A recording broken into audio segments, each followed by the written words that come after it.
So each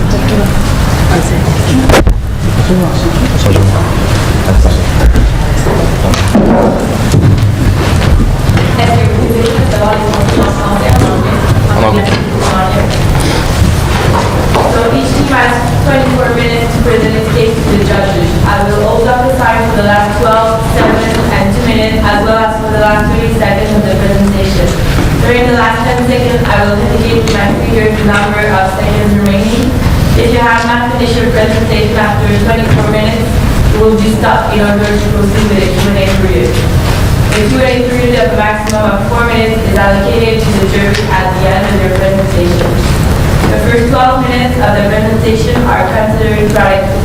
This means that things can proceed without worrying about being interrupted by the judges. During the next 10 minutes, the judges have the right to interrupt the presentation to ask questions of clarification on this topic at this time.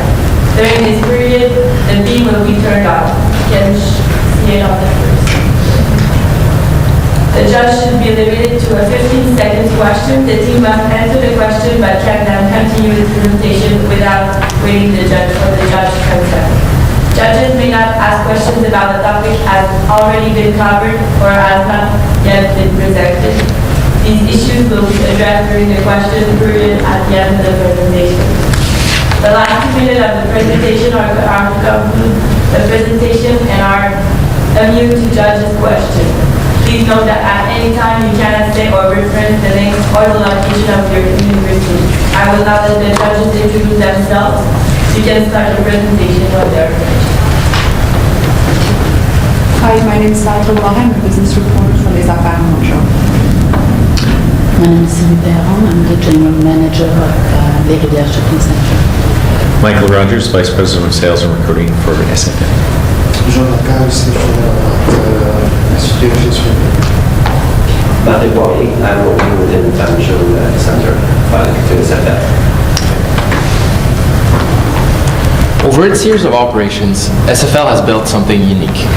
With a model that allows its franchisees to benefit from shared resources as well as encouraging entrepreneurial spirit, SFL has the tools it needs to succeed. My name is Lucas Brousseau, and I'm here with my colleagues Alex Bicheglia and Katerina Fragos on behalf of B3 Consulting to help you plan for the future. Our mandate for today is to determine a business model that will allow SFL to modernize both its value chain, its value proposition, and its income model. We see 3 main key issues concerning eRental. The first being the shifting channel. It requires uniform quality to inform your clients, as well as coverage of internet, phones, tablets, and all the new technologies that are emerging. Another key issue is the changing consumer demographics. The age range is increasing. There's more and more people in the upper age bracket, as well as a new baby boom in Quebec. And finally, some of your HR struggles, including retention, for instance. Now, let's go to our recommendation right away for today for you. We want you to have Insure to ensure your future. This will be implemented by having face-to-face services paired with online complementary services for all your clients. How we're going to do this will be through aligning of HR to maximize your retaining as well as your recruiting efforts.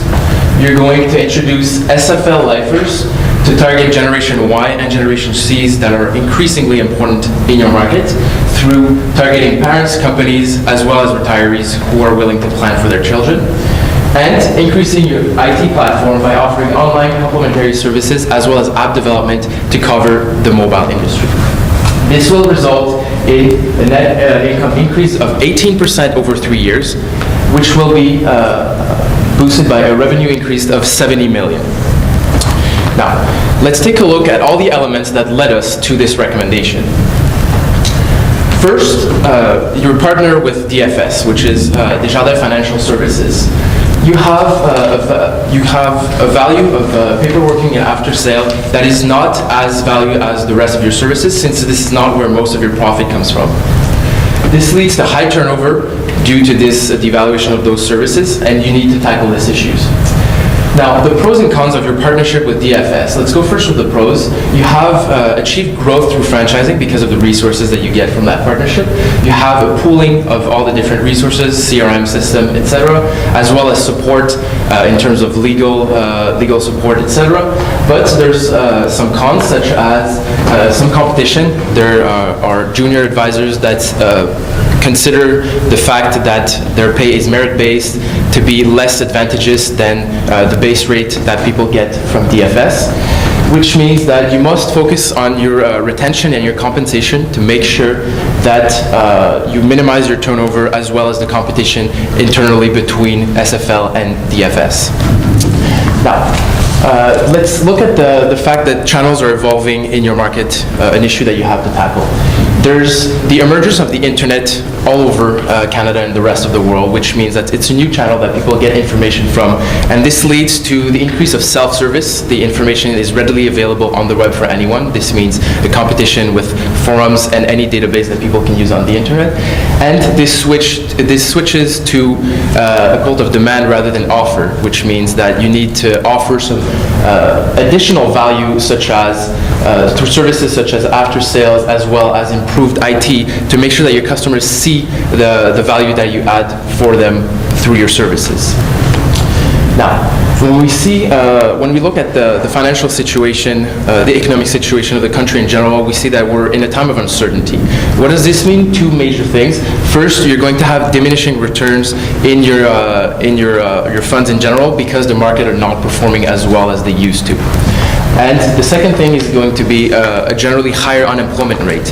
Now, the people that are usually willing to become advisors are not as loyal as they could be, but because of these higher unemployment rates, it's going to increase the level of loyalty.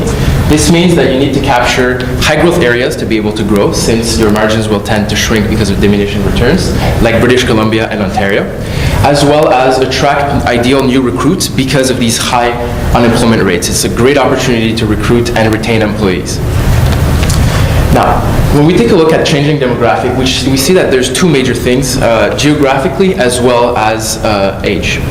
So geographically, we see that international markets are growing, especially BRIC countries as well as Mexico and Indonesia. They are expected to represent about 50% of GDP growth in the next few years, which is massive, as well as Western Canada, notably Ontario and British Columbia.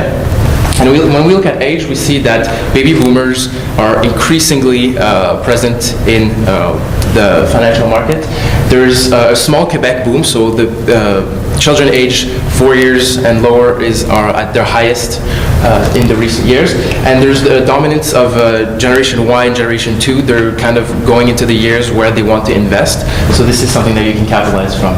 So you need to use this opportunity to tailor your customer service to all these different demographics that are changing in Canada. Now, when we look at marketing and communication, a tool that's not as used as it could be in the financial market, we see that what clients value are four main things. First, there is trust. They want to be able to communicate with their advisors and get some good information from them. There's the quality of information, so how thorough research was done for their funds, for their insurance, etc., what the return will be. The security, most of the time, especially when we think about the older generations, the baby boomers, they do not want to take any risk, especially for disbursement. So this is strongly valued for your customers, as well as time. They want to be able to have all the information that they need communicated quickly to them, so that they can not waste time on these, which will in turn create loyalty from all your customers if you take into account all these values. So you need to emphasize the importance of these values through all the different marketing channels that you're going to choose to communicate your strategies in the future. Now, let's go through a quick summary of analysis to really see what we've learned from it today.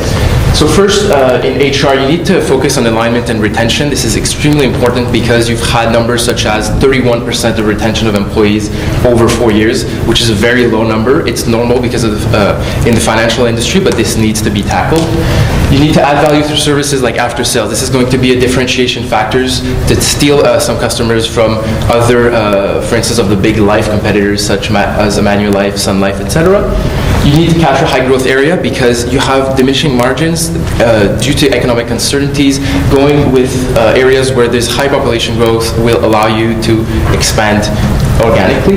And you need to tailor your customer services and marketing to really increase the recognition of your brand and to really communicate to your customers that you really take into account all the 4 values that they really want to see you focus on. Now, we're going to go into alternative that Kat will present to you. Great, thank you, Lucas. So let's take a look back at the mandate that we initially set for you. So it was for us to determine a new business model for you in light of some of the challenges you're facing. So you're looking for a new value chain, a new value proposition, as well as a new income model. So what are some of the alternatives we considered in achieving this? So we really comprised 3 alternatives for you. So the first one being making a gradual shift in online services. So empowering customers by shifting the bulk of your services to become online oriented. The second alternative is that brick and mortar focus. So that's really just a figurative term to imply that face-to-face would be the main way that you operate your business going forward. And really using online as purely an informational platform. No services, no added values offered on this online platform. And lastly is the hybrid model. So of course maintaining that face-to-face because insurance and sales are very personalized, but also offering some business services online to complement that business. So let's take a look at each alternative to really understand which one is the best for you going forward. So this online shift, so it is appealing at first, right? It's a first mover step for you because none of the insurance companies have made this first step yet. As well, it's in support of all these trends we mentioned to you in our analysis, the fact that people are increasingly using the internet and mobile platforms to do things like insurance and financial oriented activities. As well, it would allow you to gain access into new markets, right? If you're offering a service online, you don't need to have people operating in different countries. This is a service that can be accessed anywhere in the world. So it is, of course, appealing, which is why we brought it up to you today. However, we do not think this is the option for you for 2 main reasons. The first one being that it really alienates your current customer base, right? You service a lot of retirees, individuals who are not used to this sort of platform and who will feel extremely alienated because of this. As well, it goes against that entrepreneurial culture that you're all about, right? It's all about that sales-oriented culture, making those interpersonal relationships, and shifting the entire business online completely goes against that initial culture. As well, some of the other why nots or layoffs that would ensue because of this, but really these are the main reasons. So as a result, this is not a viable option for you at this time. Moving on to the next alternative, which is the bricks and mortar, so really focusing everything on that face-to-face relationship. So this is appealing because it allows you to build a relationship with the customer. You're talking to them face-to-face, and it's also an opportunity for salespeople to upsell and to sort of increase the services and what is being offered to the customer. However, it does have some downsides. It neglects that ease and access because it doesn't provide customers with any sort of out of this brick and mortar store service, right? They can't do anything from home. They have to see the person, they have to schedule an appointment. With this new access-oriented trend happening, this is not necessarily the best option. As well, a lot of competitors are moving online, so you're putting yourself at a disadvantage if you stay with this face-to-face model. And it neglects the younger segments, which we mentioned are really a growing segment. So as a result, we do not think this is a viable option for you at this time. So let's move on to the last alternative, which you've probably guessed is the alternative we've selected. So we've selected this one for various reasons, right?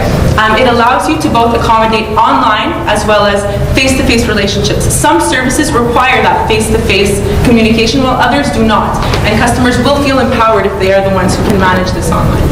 As well, it targets younger relationships and does not alienate your current customer base. So it has a series of pros, but of course some cons, which we will adjust in our implementation. So it requires heavy IT investments.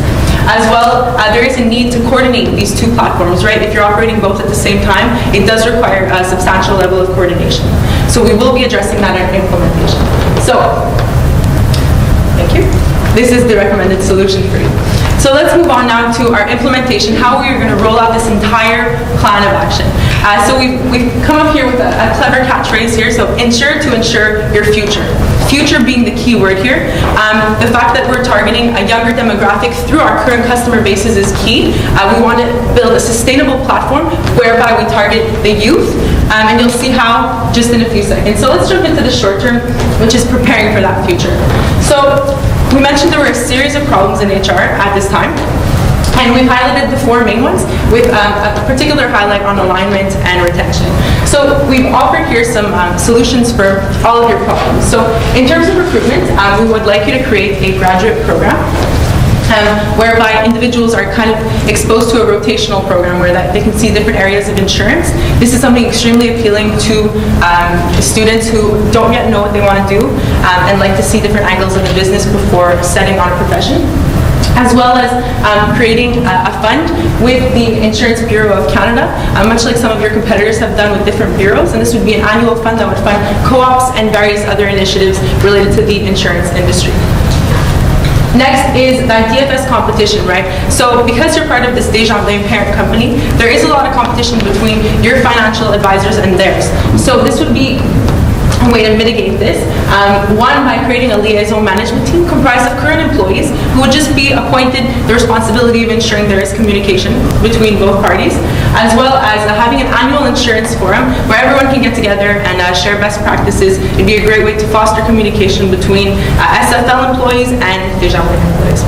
So now alignment and retention. Let's go into more detail about both these because these are your real HR issues.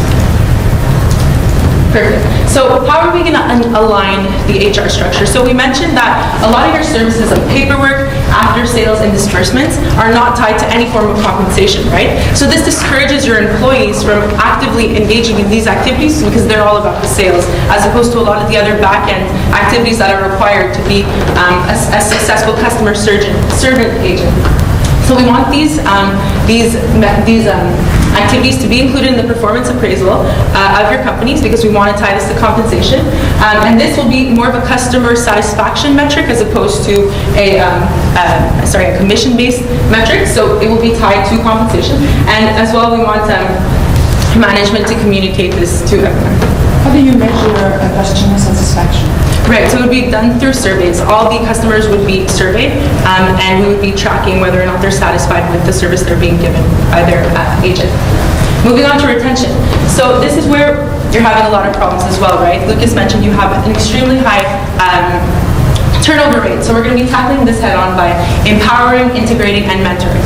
So in terms of empowerment, we'd like for you to support your employees by offering them opportunities to grow and funding additional graduate programs for them if they'd like to study and work at the same time.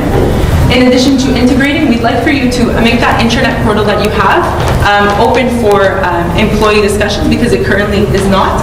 And we'd like for you to hire 3 to 5 supporters who would be that point of contact if anyone needs additional resources, right? All these entrepreneurs are operating in silos and often need support.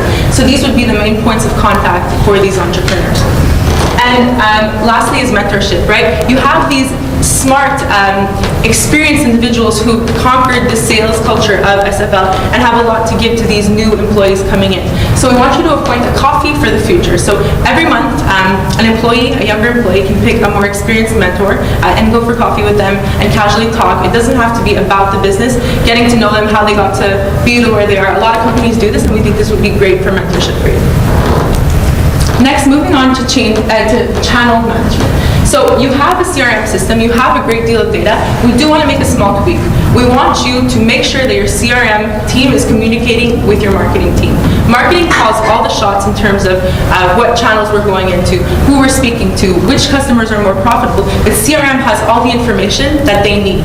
So you need to keep them talking. So we'd like for you to appoint a channel officer as well to ensure channel uniformity so that the brand is constantly being proliferated in the same manner across all channels, and to be the one to communicate with the CMO to make sure that there is significant communication between the two.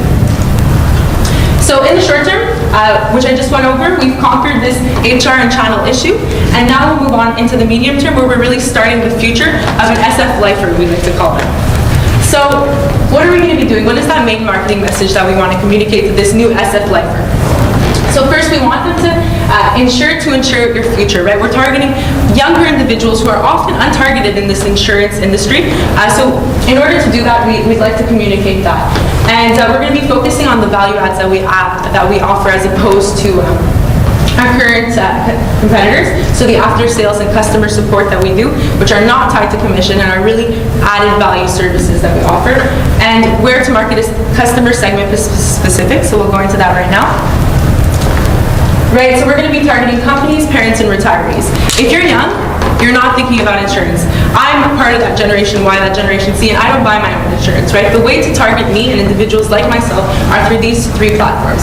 So companies, right, when I get my first job, I'm going to opt tentatively for the company that I work for. So targeting national companies such as the ones listed here. As well, parents. Often you're part of a family bundle. So this is a good way to target them. And retirees. Retirees are huge customers at this point. So using them to refer their children, their grandchildren to get on board for this new program.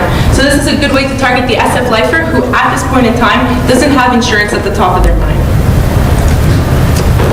Now for the business unit division, right? We mentioned you'll be doing both services at once. So what do we mean by this? The face-to-face services would be more of the things that require that initial account setup, so buying this personal insurance and this retirement plan. Whereas the online services would be more of a good way to renew your insurance, right, at year end, to maybe see insurance comparables, to see disbursement schedules, right? So if your grandmother is receiving retirement services from SFL, you can be the one who's tracking it for her and helping her out. So all these added services that complement the face-to-face services. And as we mentioned, we need to just ensure that the IT system can handle this as well as the online services can handle this. So here are some tactics we'd like for you to implement to make the IT infrastructure stronger. So now for the long term, I will pass it on to Alex. Thank you, Katarina. Okay. So, what will we do in 2 years from now? What we're looking to do is create an app where we can have Generation Y and C individuals or just tech-savvy individuals can manage their portfolio and or maybe just see how it's doing or communicate with the representative and book appointments easily. But to do this, we need to set up this application. And what we're looking to do is to outsource this to a development team. I'll go over some of the costs associated later in the budget, of course. It would be applicable on iOS, Windows, and Android, so it would cover almost 99% of all of the devices out there, excuse me. And at the same time, we would send some marketing materials to different publication agencies that'll promote the app, and hopefully one day in time it'll become a featured app and will become popular on the Canadian market. Where will this be most applicable? Not only in Canada, but also in the BRIC countries moving forward, where there is a lot of growth and a lot of potential to target the middle income individuals that are growing with those economies. The main way we see your company moving into these markets is, of course, through acquisitions. A great example is the Alliance Company. They are a global firm nowadays, and they've done most of this through acquisitions, especially in this industry where you might not be comfortable with the regulations in China, for instance, or the regulations in Indonesia or Russia. Through acquisitions, you can extend your base and at the same time mitigate some of that risk.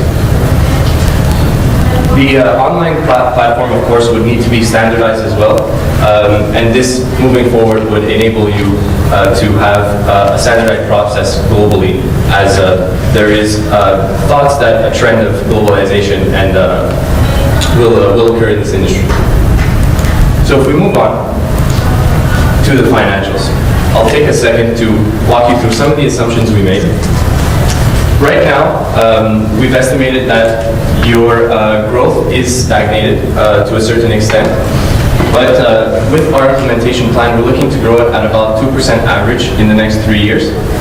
The claims paid, obviously, the way that you make the most of your money is through your premiums, and these claims come in at 26% to reduce your net premium to about 74%. We've held that constant as we don't foresee any instance where this would, where in this particular segment you would become more profitable. Where you will become more profitable is in terms of operating expenses. With retention being such a big problem, retaining more employees just in and of itself will save you a lot of money. And the net result is an 18% yes. How can I decrease the operating expenses if I invest in IT and a new platform? You will see that In just a second, if we move on to the next slide, there is a substantial budget for IT. We've prorated over 3 years, and you are right, there will be extensive IT investments, but at the same time, we are saving a lot of money. So if we move on to the next slide, I can further answer your question.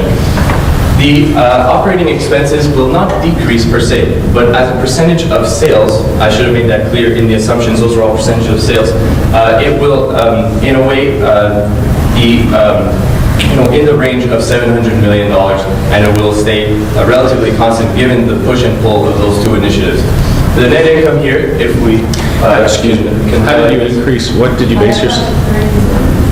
I'm sorry, but we'd be allowed to answer that in the question and answer period. So if we move on, we can highlight here that the CAGR growth for your net income will be 5.8% over the next 3 years. Not every plan is perfect. We think we've covered most of the bases, but there might be some potential risks here. So let's just go over them. We've mitigated them well. There might be a failure to decrease the turnover rates, but in a last-ditch effort, we can add incremental compensation to take care of this. And of course, if the cost of insurance does become a problem for consumers, we can focus on marketing low-cost funds that are passed on from mutual fund companies as well as our own. So we've come here today to determine what type of business model your company should use to modernize itself. And in terms of shifting channels and addressing the other key issues, we've used an online face-to-face combination. Thank you. We now open the floor to questions.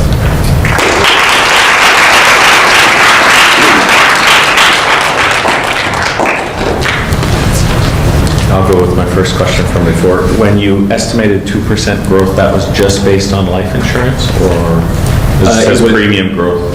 Yes, it was mainly through life insurance, targeting our Generation Y individuals through, maybe their grandparents trying to push the products on them, or through our different marketing tactics through the universities and other such things, yes. Okay. How important is your strategy in the international markets? You mentioned it at the end of the presentation. What is Canada versus international?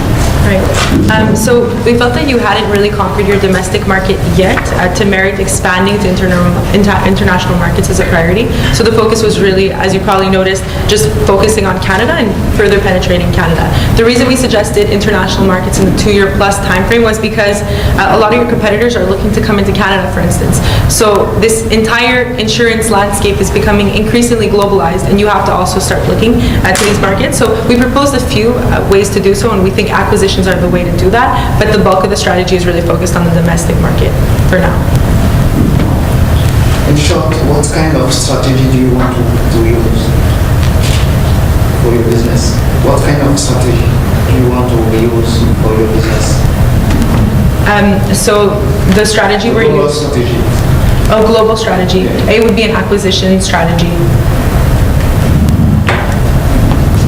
Domestically, Canada has many different regions, would you apply the same hybrid model straight across the country, or would you divide it up into region to have different priorities in different regions? Right. So you would target all across Canada.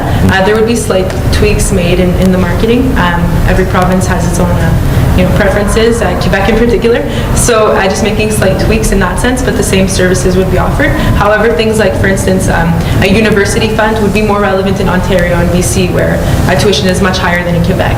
So altering services of that nature would be done, but everything we mentioned here today would be relevant for all of Canada. Would you make changes in compensation, commissions versus fixed salaries, or how do you see that? We weren't looking to change the structure, maybe just the commissions themselves, but not completely switch the structure. We see it as a great incentive for people, employees I should say, advisors, to go and search for potential clients. It's been a part of the industry. It's a part of the whole spirit of what it takes to become an advisor. So we're not looking to change that.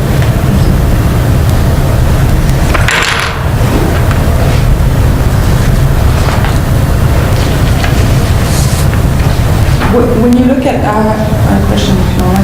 When you look at this, what would be the most difficult part of the implementation of the strategy we propose? It's a good question. I think one of the big challenges would probably be changing the compensation structure that we mentioned. So of course we're keeping commission like Alex mentioned, but because we're including these other initiatives like the paperwork and the after sales business that are often neglected in the new structure, we'd have to communicate this to all the entrepreneurs. So it'd really be a matter of getting all of management to help communicate this to entrepreneurs who operate in silos very much so. So because of the nature of the business, that would be a huge communication endeavor, but we think it's feasible with all the tactics we proposed. Could you clarify for me the concept a little bit deeper of the SFL Lifer? Is it just a marketing moniker or? Let's see what encourages now.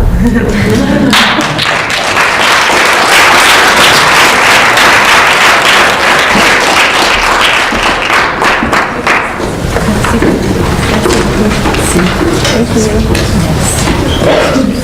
Yes.